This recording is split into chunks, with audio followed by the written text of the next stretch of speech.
guys, andito tayo ngayon sa Barangay Tucanalipaw, particular dito sa sitio Amilil, no? Kung saan tinitignan po natin yung patuloy na pagtaas ng tubig. So makikita po natin sa ating footage na medyo mabilis po, no?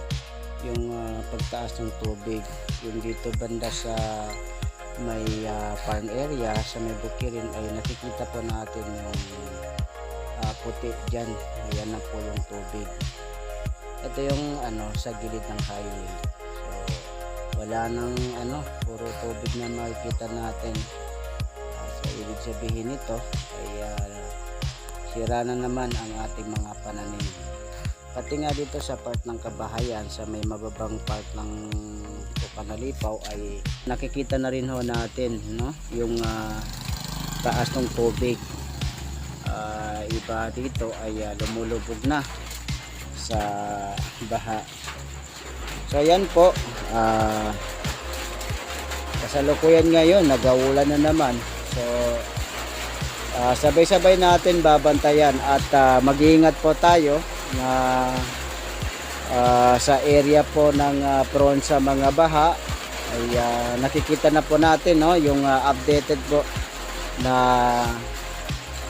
pagdating ng tubig. Sunod nito, papunta na to sa Barangay Timbalakan, Daladap, Bagumbong, Liyab, Libutan at Dabinayan. So lahat po ng nabanggit na lugar ay kung may mga hayop po tayo na nasa mababang area ay mag-iingat po tayo para hindi po madisgrasya po ang ating mga alagang hayop. So ayan po guys ang ating update. Sana po ay makatulong po sa inyo at patuloy po tayo magbabantay sa patuloy na pagtaas ng tubig. So as of now, patuloy pa rin, no, yung pagtaas ng tubig. So tignan natin hanggang mamaya or hanggang bukas kung patuloy pa itong tumataas.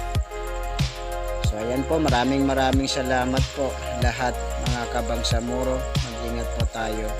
Wassalamualaikum warahmatullahi ta'ala